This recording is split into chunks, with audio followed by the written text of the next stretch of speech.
Et salut à tous les amis, j'espère que ça va et que vous avez la forme. Je vous souhaite la bienvenue dans ce nouveau vlog au décor inconnu, puisque je suis dans l'appartement de mon petit Airbnb parisien.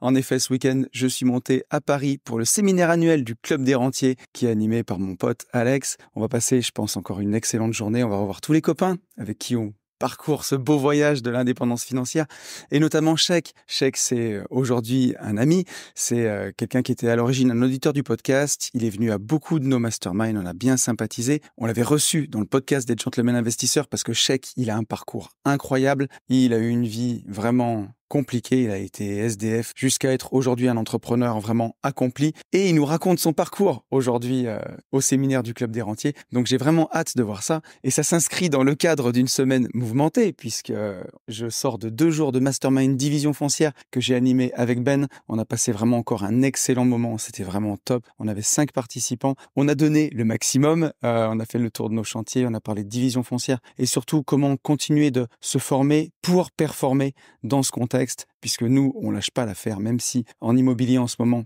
c'est parfois un petit peu plus difficile. Avec la remontée des taux, il faut y passer du temps. Mais on a passé encore une fois un excellent moment. J'ai pris le train pour monter jusqu'à Paris. Aujourd'hui, journée de séminaire. Et puis, semaine prochaine, j'enchaîne sur 3 jours de parenthèse indépendance, où là, on va partir encore une fois chez Mamie, avec toute la team GI, avec Yann, Ben, Fabien, pour coacher une team d'investisseurs. Ils sont 10 cette fois-ci. On va revenir sur tous leurs investissements, tout leur patrimoine, tout leur parcours, tous les objectifs qui se fixent, pour qu'ils puissent partir avec un roadbook, avec une vraie feuille de route pour la suite. Ça va être encore un moment passionnant, et ça s'enchaînait pour moi. Je sais pas si ça se voit, mais je pense que je commence à être un peu éclaté. Surtout que j'ai voulu vraiment prendre le maximum d'avance, puisqu'après, je réalise un de mes rêves. Je pars en voyage au Japon en famille.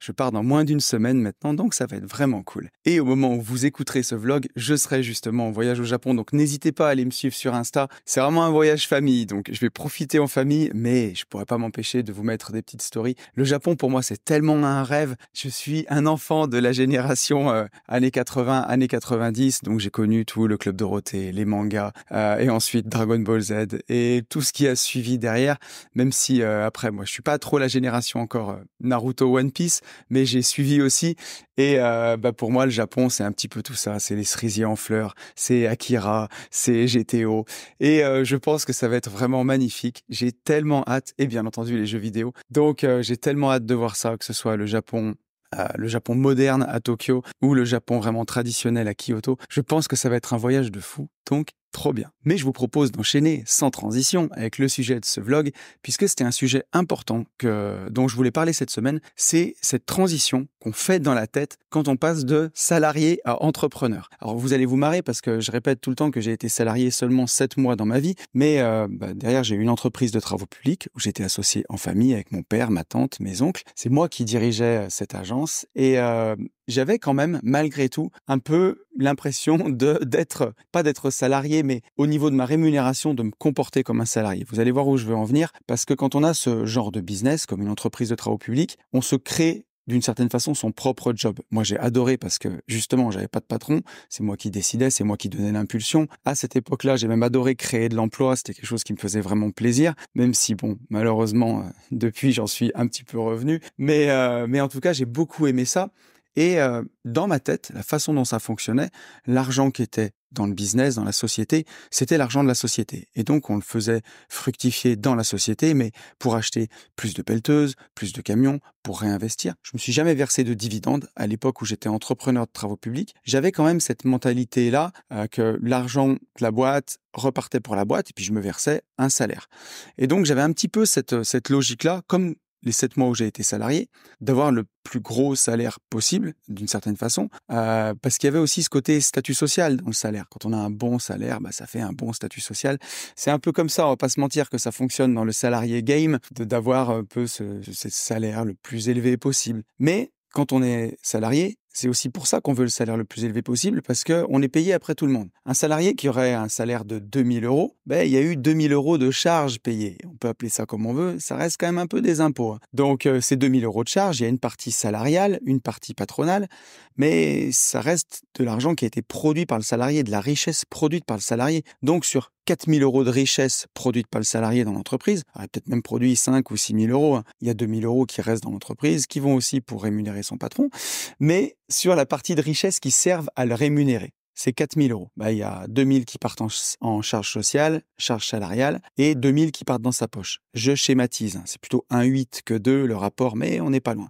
Sur les 2 000 euros qui tombent dans sa poche, il va payer son impôt sur le revenu, ce salarié. Je vous fais grâce des tranches d'imposition, mais ça va être autour de 10%. Donc il va lui rester 1 800 euros. Donc sur 4 000 euros de richesse que le salarié a produit, il lui reste seulement 1 800 dans la poche. Et il n'a pas le choix parce que c'est pas lui qui est aux commandes de la boîte, c'est pas lui qui décide. Et ça a été un des switches qui a été le plus difficile à faire pour moi quand j'ai vraiment laissé mon ancien job et puis que j'ai créé aujourd'hui tout l'écosystème que j'ai créé, ma société de marchand de biens, ma société de consulting, les sociétés foncières, c'est de se dire, OK, sur la richesse que je produis, combien je me rémunère aujourd'hui. Et finalement, je suis rentré dans la logique de l'entrepreneur qui est maintenant différente. Alors, grâce à mes business en bourse, grâce à mes loyers, aujourd'hui, j'ai pas besoin de me rémunérer beaucoup. Je me verse vraiment le minimum pour valider mes trimestres de retraite quand même, parce qu'on sait jamais. Il y a aussi une histoire de taxe Puma. Quand vous n'avez vraiment plus de revenus du travail, il faut se verser, je vous fais grâce aussi des seuils, mais environ 10 000 euros de rémunération par mois ou de salaire pour éviter, pour avoir une couverture sociale et éviter la taxe Puma qui est souvent un peu confiscatoire. On va pas se mentir, qui coûte bien cher. Donc, je me verse le minimum pour le coup, pour cotiser aux prestations sociales et pour avoir... On sait jamais, hein, si à la retraite, il y a 500-600 balles, on les prendra quand même. C'est toujours ça. Mais vraiment, cette idée, quand on devient entrepreneur, c'est de réfléchir à l'envers. Et c'est de se dire, OK, combien j'ai besoin pour remplir le frigo? Combien j'ai besoin pour partir en vacances? Combien j'ai besoin pour acheter des vêtements à mes enfants? Combien j'ai besoin pour payer le crédit de la maison? Si la réponse c'est 1300, 1400, 1500 euros, l'idée, c'est de se rémunérer juste ça. 1300, 1400, 1500 euros.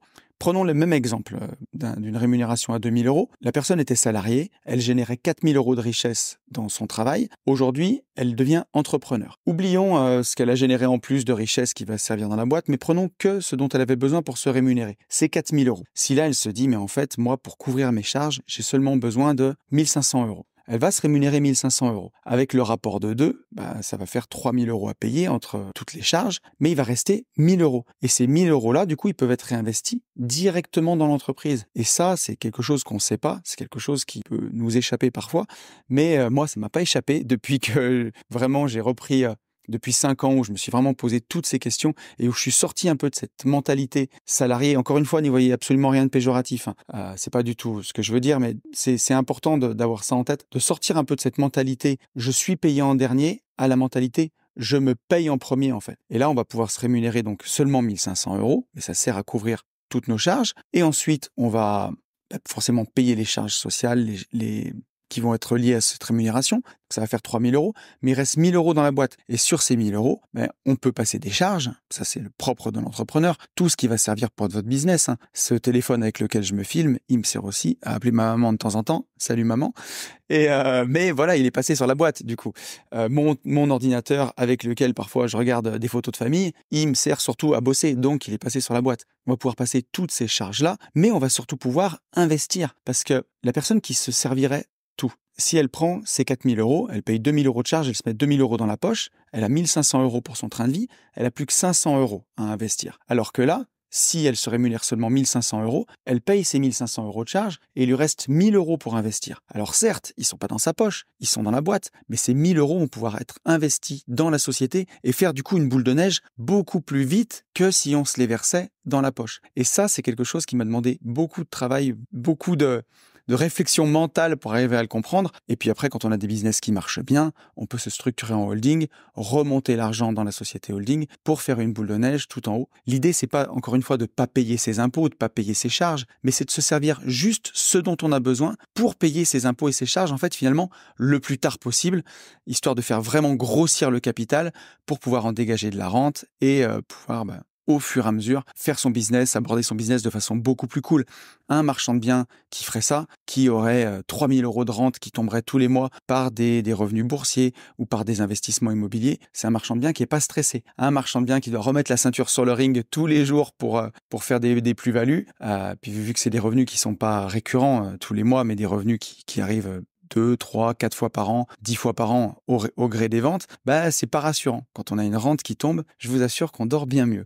Donc voilà ma réflexion, j'étais vraiment ravi de la partager avec vous, d'autant plus qu'elle s'inscrit dans une nouvelle formation qu'on a fait avec Ben, une formation qu'on nous a demandé à corps et à cri maintenant depuis des années et qu'on est très heureux d'avoir fait. Rappelez-vous, on avait fait la formation Finance Perso Expert qui avait eu un grand succès. Ben, on a fait Finance Business Expert où justement on voit tous ces mécanismes pour pouvoir investir au sein de sa société, comment faire de la bourse au sein de sa société, comment faire de la crypto au sein de la société, comment se rémunérer de la façon la plus intelligente possible pour garder une capacité d'investissement la plus élevée possible dans ces sociétés, comment organiser tout ça. Il y a plein de tips. Ça s'adresse vraiment à tout le monde, à ceux qui sont en micro-entreprise, parce que vous verrez, on en parle dans la formation. C'est un outil incroyable, la micro-entreprise.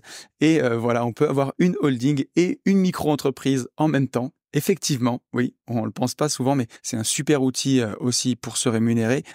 Il s'adresse aux gens qui ont déjà créé leur business, qui ont un business qui marche ou qui marche moins bien, parce qu'on a plein d'astuces aussi dans la formation pour vous aider à tirer le maximum de votre business si ça marche pas comme vous voulez. Ça s'adresse aux gens qui ont beaucoup de business et qui gagnent aussi de l'argent dans leur société et qui savent pas comment l'investir. Donc vraiment, ça s'adresse à tout le monde. C'est une formation qu'on a voulu, encore une fois, didactique. On part du début, on monte dans le game au fur et à mesure. Avec Ben, aujourd'hui, à tous les deux, je crois qu'on arrive à 11 sociétés. Donc, c'est quelque chose qu'on maîtrise. On a des sociétés holding, on a des micros. On avance là-dessus. On a été hyper heureux de partager cette formation. Elle dure près de 4 heures, donc c'est un gros morceau. Vous avez le lien dans la description si ça vous intéresse. Je suis sûr que ça vous plaira.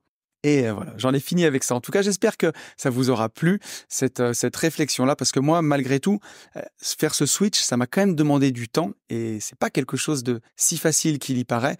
Puis, il faut accepter aussi de se dire qu'on n'a qu'un salaire de 1000, 1500 balles, même si dans la boîte, on investit 10 000 euros par mois.